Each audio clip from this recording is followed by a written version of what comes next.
ษาลาวผู้อาทานยังมีสาวสวยงามเหลือเกินอายทหารพนักงานทั่วหน้าเสิร์นมาแว่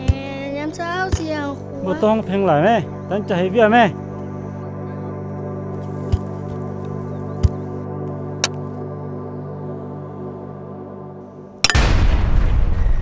แตกลาวก็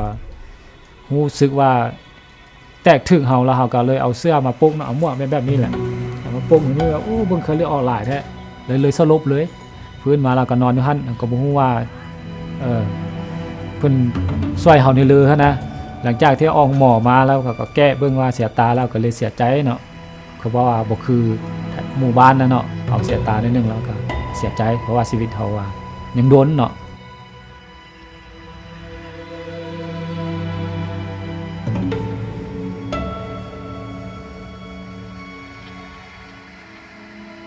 Unexploded ordnance, or UXO, from the Indochina War of 1964 to 1973, affects the Lao people until today. While the number of UXO casualties, including deaths, has dropped markedly from 304 in 2008 to 33 in 2020,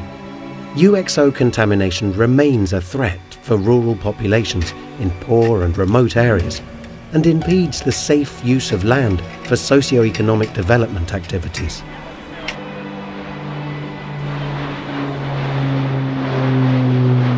สมัยสงครามตอนนั้นพ่อตู้ก็อยู่แต่กี้แล้วมันก็จื้ออยู่ส่วนใดส่วนหนึ่งนั่นแหละเบื้องต้นเวลายังเป็นเด็กเฮอบินมายิงนี่ก็ทั้งพ่อทั้งแม่และเฮ็ดลุงคุดคุมอยู่แคมห้วยพุ่นแหละเข้าอยู่หุ่มพุ่นว่าแต่คันเฮอบินมาแล้วเส้นลิฟต์บ่มีไผเห็นฟ้าเห็นหมอกพอพันแต่ว่าไฟไหม้เฮือนก็บ่กล้าออกมาแหละเพราะว่ามันหนีแล้วมาก็เห็นแต่ขี้เถ้า69 70 71นี่ไปใส่ก็แม่นเห็นแต่มาบ่มบี้อันนั้นมันบ่ทันแตกอันน่ะกระทั่งทุกมื้อนี้อยู่กลางนาพ่ออยู่ถึงนี่จนป่าเป็นเหือบ่สามารถจะบุกเบิกได้นะเพราะว่ายานนี่เฉพาะครอบครัวของพ่อที่เขาเจ้ามากวดระเบิดเฮ้ยเกี่ยวกับดินเลี้ยงสัตว์พ่อก็มีความมั่นใจหลายได้อย่างนี้นะมั่นใจเพราะว่าได้สับเศร้าไถเอารถไถมาไถปลูกหญ้าเลี้ยงสัตว์แต่ว่าบนอื่นนี่ยังยานอยู่เลยบนที่บ่ทันได้กวดนะ While large areas have been surveyed, the exact extent and location of contamination in the country is still not fully known. Survey activities are underway to find UXO contamination for clearance and to establish a national baseline.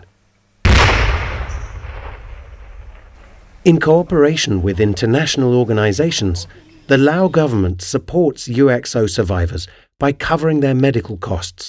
helping them find new professions and livelihood opportunities that don't require them to go back to working uncleared land. เอายานมันยังมีแล้วว่าเสียงดังคั่นนึงก็ยังตื่นเต้นอยู่เนาะยังยานแล้วก็เลยบ่ไปเนาะหลังจากที่ว่าเฮาบ่กล้าไปเฮ็ดนั้นแล้วแม่นเฮาเป็นคนเสียของข้าเนาะเลยมีโครงการเสียของข้ามาเพิ่นเลยมาช่วยทุนที่ว่าอันซ่อมแปลงให้เฮาเนาะ Supported by UNDP and international organizations, UXO risk education is conducted in 10 provinces, raising awareness in children as well as adults of the dangers of unexploded ordnance. เราเฮ็ดให้เฮามีแรงใจว่าอยากมาโฆษณาเรื่องความร้ายของระเบิดนะย้อนว่าตอนยังน้อยปี80ปลายมีหมู่เนาะมีหมู่เห็นระเบิดก็ว่าบ่ฮู้เลิกกระเจ้านะท่าผู้เดียวนะไปทับแล้วหมู่หันตายต่อหน้าเห็นนะเนาะ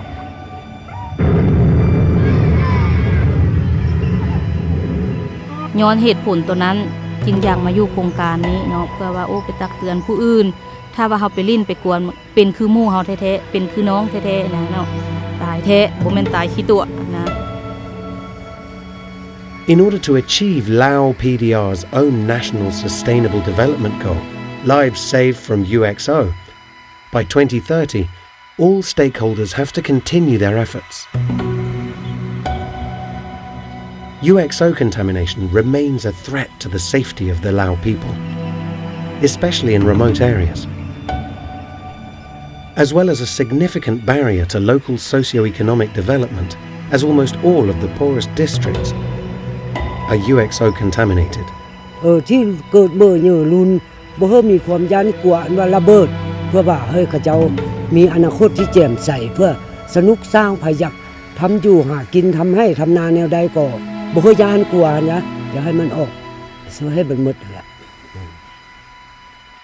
Lao PDR is the most heavily bombed country per capita in the world, with about 3 million tons of munitions dropped during the Indochina War of 1964 to 1973. This includes 270 million submunitions from cluster bombs, up to 30% of which failed to detonate.